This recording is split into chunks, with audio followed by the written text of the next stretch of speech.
Hi friends, welcome back. We're going to read some more Tale of Despereaux today. We're entering the fourth book, which is called Recalled to the Light. So today we're going to read chapters 34, 35, and 36. Let's get started. Chapter 34, Kill him even if they's already dead. Reader, you did not forget about our small mouse, did you? Back to the light, that was what Gregory whispered to him when he wrapped Despereaux in his napkin and placed him on the tray, and then Meg, after her conversation with Roscuro, carried the tray into the kitchen, and when she saw Cook, she shouted, "It's me, Miggery Sow, back from the deep downs." "Ah, lovely," said Cook, "and ain't we all relieved?" Meg put the tray on the counter. "Here, here," said Cook, "your duties aren't done. You must clear it." "How's that?" shouted Meg. "You must clear the tray," shouted Cook. She reached over and took hold of the napkin and gave it a good shake, and Despereaux tumbled out of the napkin and landed right directly plop into a measuring cup full of oil. "Ah," said Cook, "a mouse in my kitchen and cooking oil in my measuring cup? You, Meg, kill him directly." Meg bent her head and looked at the mouse slowly sinking at the bottom of the glass cup. "Poor little Missy," she said, and she stuck her hand into the oil and pulled him out by his tail. Despereaux, gasping and coughing and blinking at the bright light, could have wept with joy at his rescue, but he was not given time to cry. "Kill him," shouted Cook. "Gore," said Meg. "All right." Holding Despereaux by the tail, she went to the kitchen knife. But the mouse tail, covered as it was in oil, was slick and difficult to hold on to, and Meg, in reaching for the knife, loosened her grip, and Despereaux fell to the floor. Meg looked down at the little bundle of brown fur. "Gore," she said, "that killed him for sure." "Kill him even if he's already dead," shouted Cook. "That's my philosophy with mice. If they're alive, kill them. If they're dead, kill them. That way, you can be certain of having yourself a dead mouse, which is the only kind of mouse to have." "That's some good sophisy. That is, kill 'em even as if they's already dead." "Hurry, you cauliflower-eared fool," shouted Cook. "Hurry." Despereaux lifted his head from the floor. The afternoon sun was shining through the large window. He had time to think about how miraculous the light was, and then it disappeared, and Meg's face loomed in the view. She studied him, breathing through her mouth. "Little Missy," she said, "ain't you gonna skedaddle?" Despereaux looked for a long moment into Meg's small, concerned eyes, and then there came a blinding flash and the sound of metal moving through the air as Meg brought the kitchen knife down, down, down.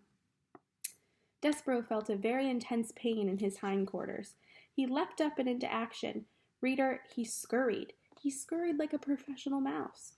He zigged to the left. He zigged to the right. "Gore," shouted Meg. "Missed him." "Ain't that a surprise," said Cook, just as Despereaux scurried under a crack in the pantry door. "I got that little Missy's tail, though," said Meg. She bent over and picked up Despereaux's tail and held it up, proudly displaying it to Cook. "So?" shouted Cook. "What good will that do us when the rest of him has disappeared into the pantry?" "I don't know," said Meg, and she braced herself as Cook advanced upon her, intending to give her a good clout to the ear. "I don't know." Chapter 35, The Knight in Shining Armor. Despereaux was pondering the reverse of the question. He was wondering what would he do without his tail, and what would he do with it? He was sitting on the bag of flour high atop a shelf in the pantry, crying for what he had lost. The pain in his hindquarters was intense, and he wept because of it, but he also cried because he was happy. He was out of the dungeon. He'd been recalled to his life. His rescue had happened just in time for him to save the Princess Pea from the terrible fate that the rat had planned for her. So Despereaux wept with joy and with pain and with gratitude. He wept with exhaustion and despair and hope. He wept with all the emotions a young mouse who had been sent to his death and then been delivered from it in time to save his beloved can feel. Reader, the mouse wept. And then he lay down on the sack of flour and slept. Outside the castle, the sun set and the stars came out one by one. And then they disappeared and gave way to the rising sun, and still Despereaux slept. And while he slept, he dreamt. He dreamt of the stained glass window and the dark of the dungeon. In Despereaux's dream, the light came to life, brilliant and glorious, in the shape of a knight swinging a sword. The knight fought the dark, and the dark took many shapes. First the dark was his mother, uttering phrases in French, and then the dark became his father, beating the drum. The dark was Furlough, wearing a black hood and shaking his head no, and the dark became a huge rat, smiling a smile that was evil and sharp. The dark, Despereaux cried, turning his head to the left. The light, he murmured, turning his head to the right. He called out to the night. He shouted, "Who are you? Will you save me?" But the night did not answer him. "Tell me who you are," Despereaux shouted. The knight stopped swinging his sword. He looked at Despereaux. "You know me," he said. "No," said Despereaux, "I don't." "You do," said the knight. He slowly took the armor off his head and revealed nothing, no one. The suit of armor was empty.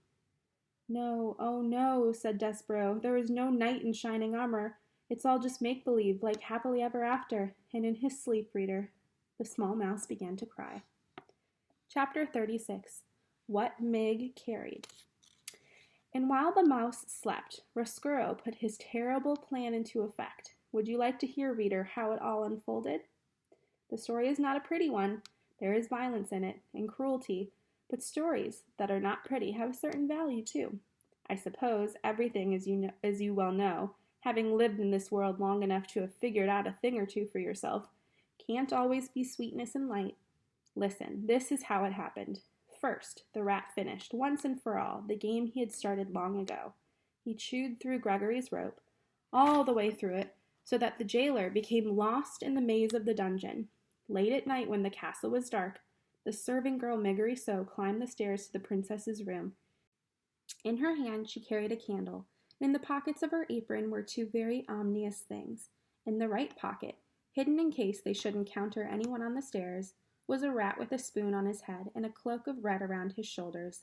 In the left pocket was a kitchen knife, the same knife that Miggery Sow had used to cut off the tail of a certain mouse. These were the things, a rat and a knife and a candle, that Mig carried with her as she climbed up the stairs. "Gore," she shouted to the rat. "It's dark, ain't it?" "Yes, yes," whispered Roscuro from her pocket. "It is quite dark, my dear." "When I'm a princess," began Mig. "Shh," said Roscuro. "May I suggest that you keep your glorious plans for the future to yourself? And may I further suggest that you keep your voice down to a whisper? We are, after all, on a covert mission." "Do you know how to whisper, my dear?" "I do," shouted Meg. "Then please," said Roscuro, "please institute this knowledge immediately." "Gore," whispered Meg. "All right." "Thank you," said Roscuro. "Do I need to review with you again our plan of action?" "I got it all straight right here in my head," whispered Meg. And then she tapped the side of her head with one finger. "How comforting," said Roscuro. "Perhaps, my dear, we should go over it again. One more time, just to be sure." "Well," said Meg, "we go into the princess's room, and she will be sleeping and snoozing and snoring. And I will wake her up and show her the knife and say, 'If you does not want to get hurt, princess, you must come with me.'" "And you will not hurt her," said Roscuro. "No, I won't, because I want her to live so that she can be my lady-in-waiting when I become a princess." "Exactly," said Roscuro. "That will be her divine comeuppance." "Got it," whispered Meg. "Yes, her divine comeuppance." Meg had, of course, no idea what the phrase divine comeuppance meant, but she very much liked the sound of it, and she repeated it over and over to herself until Roscuro said, "And then?"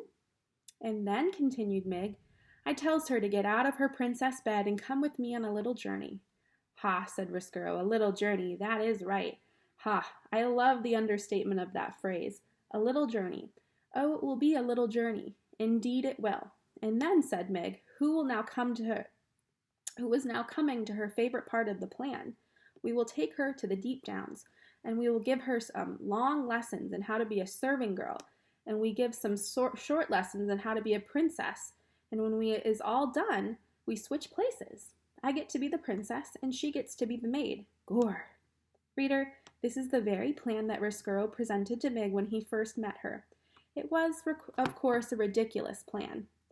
No one would ever, not for one blind minute, mistake Mig for the princess or the princess for Mig. But Miggery Sow, as I pointed out to you before, was not the sharpest knife in the drawer.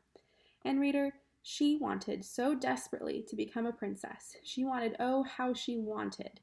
And it was because of this terrible wanting that she was able to believe in Roscuro's plan with every ounce of her heart. The rat's real plan was, in a way, more simple and more terrible. He intended to take the princess to the deepest, darkest part of the dungeon.